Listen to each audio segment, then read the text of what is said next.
Ronnie Wakeham, de 3 años de edad, dejó a sus 3 pequeños compañeros de juego en la parte del frente del jardín y corrió hacia la parte trasera de la casa. Faltaban unos cuantos minutos para el mediodía del 11 de octubre de 1955. 2 horas más tarde, Ronnie era objeto de una de las más intensas búsquedas que se habían realizado en la parte central del estado de Indiana. Una búsqueda que se extendió a varios estados y que finalmente un caballo solucionó. Yo soy Irvingson, esto es Crónica Lunares y hoy vamos a hablar de la yegua que resolvió el misterio, de el libro del extraño mundo de Frank Edwards. Comenzamos. Cierra los ojos, cierra los ojos, cierra los ojos. Si escuchas que alguien se acerca, no temas. Todo estará bien.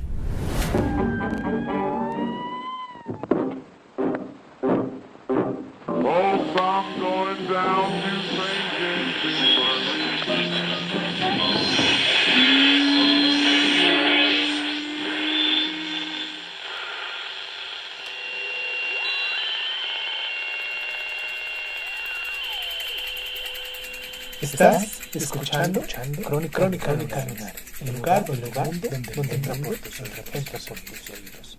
Bienvenido. Cuando el pequeño Ronnie no llegó a la hora de la comida ese día, su madre preguntó a sus 3 pequeños compañeros del juego sobre su paradero y ellos le respondieron: Ronnie se fue entre los árboles y ya no regresará.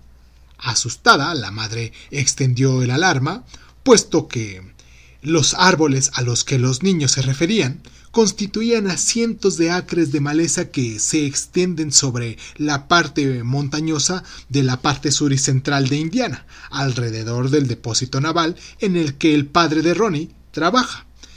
Si Ronnie se había perdido ahí, encontrarlo era una cuestión de emergencia. Los ayudantes del sheriff y la policía estatal de Indiana encontraron el apoyo de unos 500 empleados del depósito naval para ayudar en la búsqueda. Ronnie había desaparecido solo unas cuantas horas cuando los primeros grupos de búsqueda ya habían sido formados. En la parte de ese día de octubre, el frío empezaba a sentirse, mientras largas hileras de hombres estaban registrando la maleza para descubrir alguna señal del niño. Ellos estaban trabajando contra el reloj, porque sin un techo, Ronnie difícilmente podría sobrevivir la noche a la intemperie. Cuando los que estaban buscando regresaron con las manos vacías, ya bien entrada la noche, el caso tomó un nuevo giro.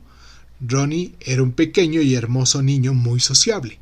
Podía haber sido llevado a alguna parte por algún desconocido y después raptado. Los que lo habían estado buscando estaban seguros de que no lo habían podido pasar por alto. Ellos habían estado caminando a través de los frondosos bosques, ensenadas y ríos secos durante varias horas, cubriendo un terreno más amplio del que un niño de 3 años podía haber andado en el mismo margen del tiempo. ¿Habría sido secuestrado después de todo? Una vez que la historia ha sido difundida por los periódicos y las estaciones de radio, muchos emitieron avisos provenientes de todas partes. Ronnie había sido visto en una estación de autobuses. Lo habían visto con un hombre joven vestido con un traje de cazador caminando por una calle de un pueblo de Illinois, a unas 100 millas de Crane, Indiana. Las autoridades apenas alcanzaban a comprobar todas estas noticias. Con la ayuda del FBI investigaron cada clave y cada información sin ningún resultado.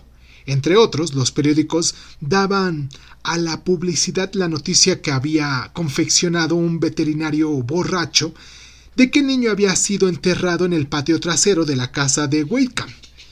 En esa época, yo era director de la estación de televisión de la WTTV de Bloomington y fui uno de los primeros con quien las autoridades se pusieron en contacto en este caso, puesto que nuestros estudios se encontraban a unos 40 kilómetros del lugar del suceso. Mostraron la fotografía de Ronnie Wakeham a intervalos de 2 horas con la esperanza de que alguien pudiera reconocerlo y dar a las autoridades alguna información que pudiera devolver al niño y a sus alarmados y afligidos padres y a sus hermanos y hermanas Yo transmití por televisión una entrevista con los padres con la leve esperanza de que si el niño había sido secuestrado, la parte culpable pudiera darse cuenta de la magnitud del crimen que estaba cometiendo y regresar al niño. Todos nuestros esfuerzos fueron en vano.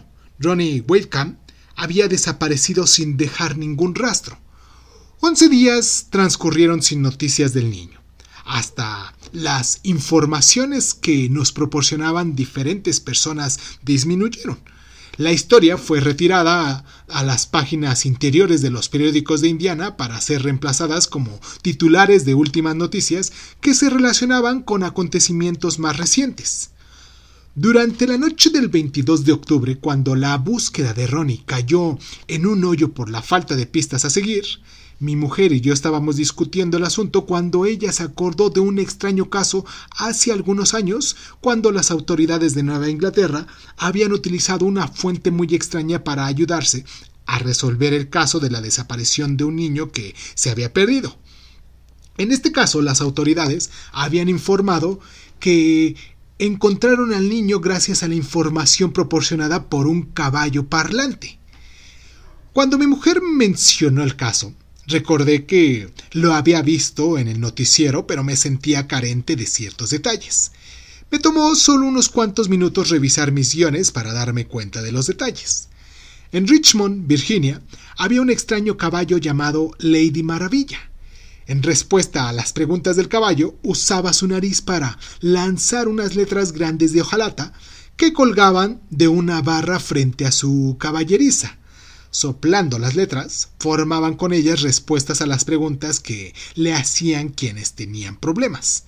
Cuando las autoridades policíacas de Knockford Country, en Massachusetts, tuvieron que admitir su fracaso en la larga búsqueda que había durado meses de Danny Manson de 4 años de edad, en su desesperación tuvieron que dirigirse a Lady Maravilla.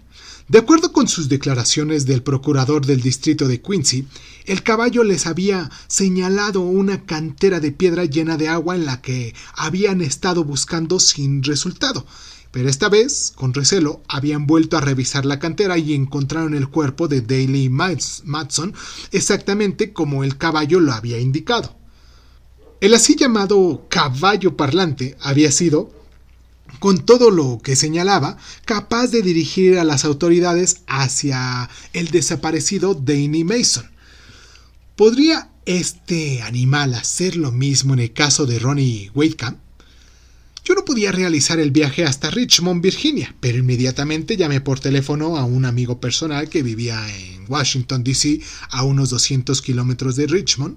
Necesité de toda mi capacidad de persuasión para poder convencer a mi amigo y un acompañante para hacer el viaje. Después de todo, ¿quién es capaz de manejar 200 kilómetros para hablar con un caballo? Fueron a regañadientes. Regresaron perplejos. La señora Fonda, dueña del caballo, estaba enferma y Lady Maravilla tenía más de 30 años de edad, una verdadera Matusalén de la especie equina. Después de convencer a la señora Fonda de que se trataba de una emergencia, mis amigos lograron obtener su permiso para entrar a la caballeriza e interrogar a Lady Maravilla. La primera pregunta que le propusieron fue la siguiente: ¿sabe usted por qué estamos aquí? Sin dudar, el caballo deletreó M-U-C-H-O. ¿Sabe el nombre del muchacho? Lady Maravilla sopló sobre las letras R-O-N-E. Estaba tratando de deletrear Ronnie. ¿Está vivo o muerto? M-U-E-R-T-O. ¿Fue secuestrado? N-O. ¿Se le encontrará? S-I. ¿Dónde? A-G-U-J-E-R-O.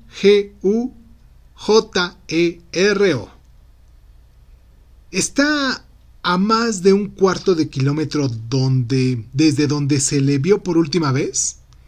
S-I. ¿Más de 1,5 kilómetros? N-O. ¿Qué hay cerca del lugar? O-L-M-O. ¿Qué tipo de suelo? A-R-E-N-A. D y C. Al señalar esto, la vieja yegua se había volteado y salido del establo, con lo que la entrevista había terminado. Mis amigos se dirigieron apresuradamente a la primera cabina telefónica para llamarme. Este era un acontecimiento poco habitual, pero muy viejo para Lady Maravilla. La señora Fonda la había adquirido en el año de 1925, cuando apenas tenía 2 semanas de edad. Un poco después, el señor y la señora Fonda percibieron una extraña habilidad que la pequeña yegua había desarrollado. Ella no esperaba que la llamaran, sino que venía galopando cuando cualquiera de los Fonda solo habían pensado en llamarla. Cuando tenía 2 años de edad, Lady Maravilla había aprendido a contar y deletrear palabras cortas golpeando con su nariz los dados de los niños. Un día deletreó la palabra máquina y unos momentos más tarde un tractor grande había pasado al lado de la casa. La fama de la extraordinaria yegua se extendió rápidamente. Miles de personas llegaron de todas partes del continente para buscar respuesta a sus preguntas. La señora Fonda puso el precio de 50 centavos por pregunta. Pacientemente, Lady Maravilla empujaba las delgadas letras formando palabras y frases, y de acuerdo con el Chicago Tribune, la yegua predijo que Franklin Delano Roosevelt iba a ser presidente de los Estados Unidos, haciendo esta predicción antes de que se le designara como candidato. Ella, con toda corrección, dijo ganadores de las carreras, hasta que la señora Fonda se negó de aceptar cualquier pregunta de este tipo, y durante 14 o 17 años predijo los ganadores de las series mundiales.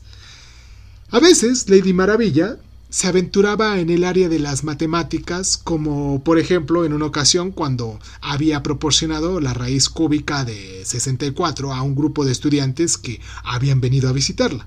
El doctor J.B. Rhine, famoso especialista en percepción extrasensorial de la Universidad de Duke, pasó alrededor de 2 semanas estudiando y probando a Lady Maravilla. Él y su asistente se retiraron convencidos, señalando en un reporte que poseía cierta especie de verdaderos poderes telepáticos. Es evidente que Lady Maravilla era un caballo extraordinario. Ella había estado deletreando sin dudar respuestas a las preguntas que mis amigos le habían propuesto. ¿Me atrevería yo a utilizar tal material en mi noticiero de televisión? ¿Qué sucedería si lo hacía? Para mí, esa fue una difícil decisión de tomar, pero finalmente decidí lanzar al aire las respuestas así como Lady Maravilla las había dado, por todo lo que podía valer, si de hecho valían algo.